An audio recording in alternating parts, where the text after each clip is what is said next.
two downstream rockets of desire that seem to be vibrationally opposite of one another. So I can give you a specific. Well, before you do, we'll answer the question, and then as you give us the specific, we'll explain it even further. If you have two downstream thoughts, some of the people were talking about that, all of these creative ideas that seem different, but they all feel good, so they're all downstream. Law of attraction will work out the details. And the fact that you've got the downstream thoughts and you're focusing has you pointed downstream, and usually there is a whole other scenario that unfolds that captures the both of them, or even entirely different things. In other words, you're using the downstream thoughts to get to the vibrational escrow that has been in the process of becoming perfect for you. And if you don't get too mentally involved in it, then you get there quickly. For example, in relationship, okay,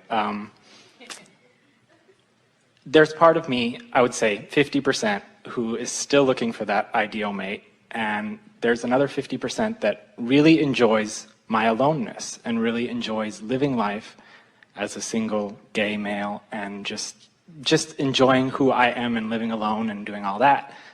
But there's another part of me that's like, well, is there the other out there who will be my complement to that? And well, so now let's talk about this. So as you think about the positive aspects of relationship, and they point you downstream. In other words, you think about the physical interaction, you think about the mental stimulation, you think about the fun of engaging on different subjects. As you think about that, and those are downstream thoughts, and then you think, but then I won't be free, and that's an upstream thought. So now these downstream thoughts have been put there. They're in your vibrational escrow. So now as you make an effort to do something about this upstream thought by acknowledging that being with another who is compatible doesn't make you feel not free, and coming together with someone who, like you, enjoys independence wouldn't be not free, that what you're really talking about is you don't want a possessive relationship, you don't want a jealous relationship,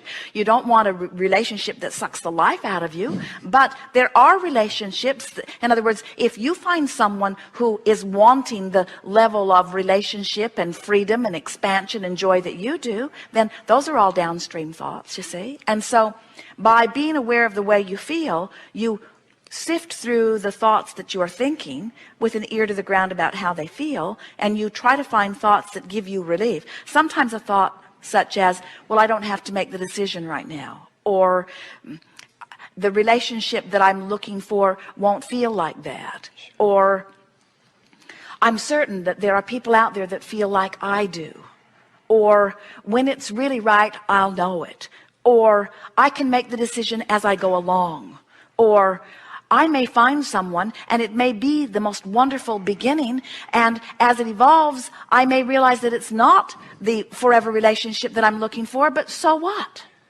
In other words, you just keep reaching for the thoughts that feel downstream, and in the process you allow your vibrational escrow to continue to percolate, and most important, you don't hold yourself vibrationally apart from it, so your inspiration, your impulses all lead you toward that. Very often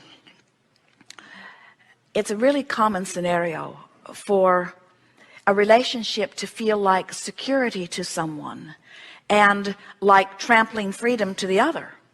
And so, but if you focus upon the part of the relationship that you don't want, that's the part law of attraction matches you up with. That's why you've got to practice the downstream thoughts. So if you practice the thoughts that feel good to you prior to coupling with anyone, and you practice it long enough that it really is inherently who you are and how you feel, it would not be possible for the universe to deliver a partner to you that would trample your toes of freedom. It just can't happen. Well, it's interesting because the past 3 relationships I've drawn into my life, I've drawn in after starting your work, and the thing with all 3 of the relationships is that all of them have been emotionally unavailable, right? So to me, after doing your work, that's like, you know, having a thermometer that doesn't tell the temperature. It's just, you know, somebody who's unable to get an access with their emotions. But it's a vibration. The thing that you must understand, and we think you do, it might be right where we're going, is that when someone appears to be emotionally unavailable to you, it's because you are holding them apart for some reason. In other words, you're the one that is at the heart of this attraction process. And when you say the last three, it's easy to understand because you saw it in that one and amplified the vibration, which meant you attracted it to the next one, which amplified it more and attracted the next one.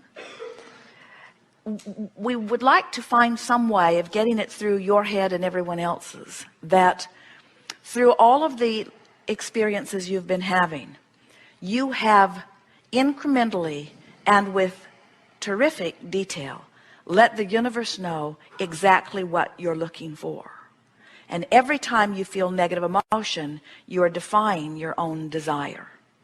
So you say, oh, but wait, I'm only feeling negative emotion because I'm looking right at something that is opposite of what I want. And we say, doesn't matter what excuse you're using. Right.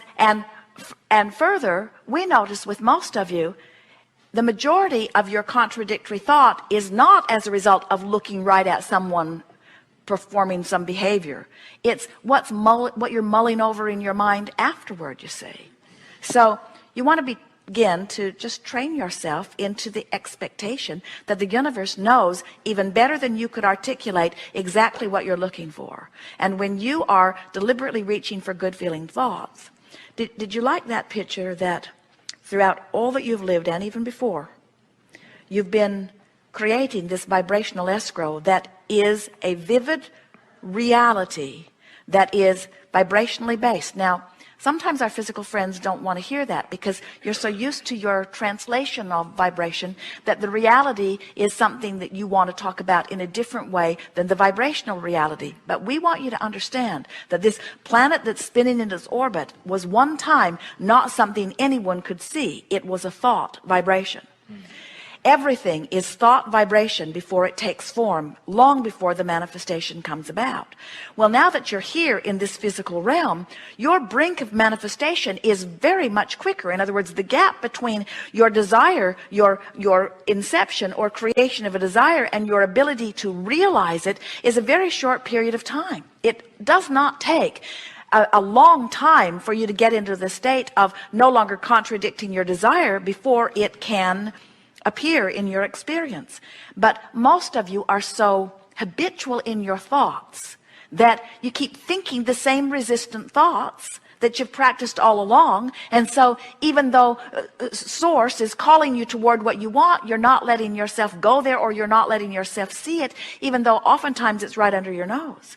Where if you are deliberately reaching for better feeling thoughts and you are taking the manifestation out of the equation and you are letting your quest be about turning downstream. In other words, rather than saying, I'm turning downstream so that I can find the relationship I want, I'm turning downstream so that I can find the relationship I want.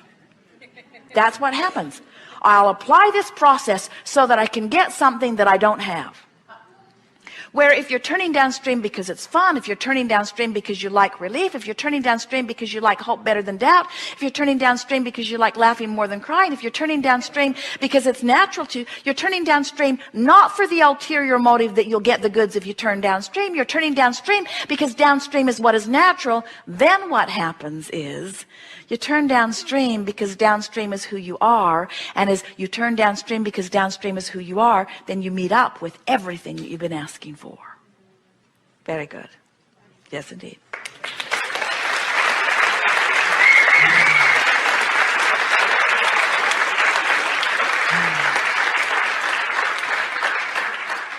So you see, the work is not the difficult thing you have been thinking that it is.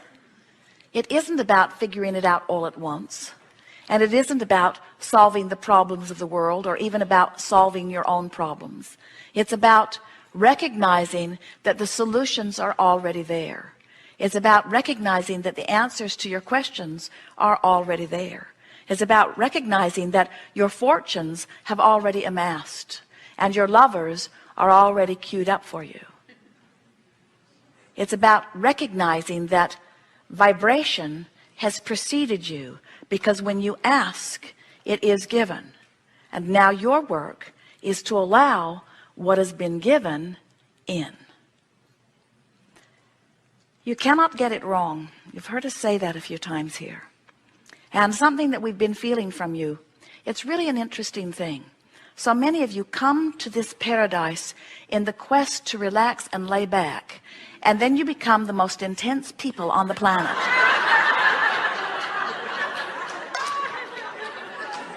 You are so determined to find your freedom that you fight for it in ways you don't need to fight for it. In every bit of fight or struggle or quest, you're pointed upstream. In every bit of relaxing and allowing and breathing and trusting, you are downstream. When you hope, you're more downstream than when you doubt. When you appreciate, you are more downstream than when you criticize. When you laugh, you are always more downstream than when you cry. When you look into your past, you are usually more upstream than downstream. When you look into your future, you are usually more downstream than upstream. When you look into your now, where all of your power is, you have the choice. But the choice isn't a great thought as opposed to a bad feeling thought. The choice is only a slightly better or a slightly worse feeling thought. And that's what you want to tune yourself to.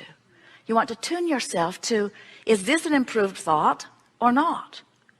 Esther is driving down the highway in the monster bus with the car in tow, wailing at speeds we cannot tell you. We really can't tell you. The speedometer doesn't go that far sometimes. And Jerry is in the back, clinging to life, doing some project, working on something. And Esther will think of something that she wants to tell him, but he can't hear her.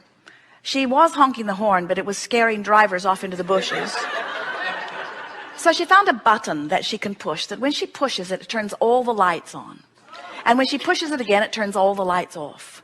So he sees the lights go on and off, and he realizes Esther has something to say. So he puts away whatever he's doing and makes his way all the way to the front of the bus and says, yes, you have something you want to say? And Esther sometimes says, oh, never mind. It was an upstream thought. And we say, isn't it nice that he was all the way in the back of the bus? Because if he'd been sitting right there next to her, she just would have blurted it out.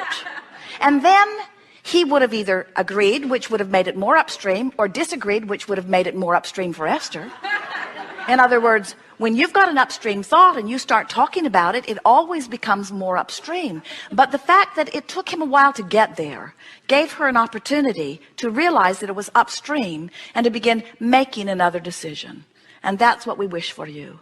We wish for you to realize that you have an option of feeling a little worse or feeling a little better, and that's all that the art of allowing is. And as you make the decision to feel better as much as you can, before you know it, all that stuff that's been lined up outside your door, all that stuff that's floating free in the river, all that stuff that the universe has orchestrated on your behalf begins to flow into your experience. You rendezvous with the answers to your questions. You rendezvous with the solutions to your problems. You rendezvous with your lovers and your fortunes and your wonderful times of life. You rendezvous with what you deserve and have deserved all along. And we take such delight in watching the rendezvous. But do you know, we're taking delight already in what you've amassed. And if you have to croak before you catch up, that's fine with us. But this gathering is about showing you how to catch up now, if it is your desire. We've enjoyed this interaction immensely. There is great love here for you. We are complete.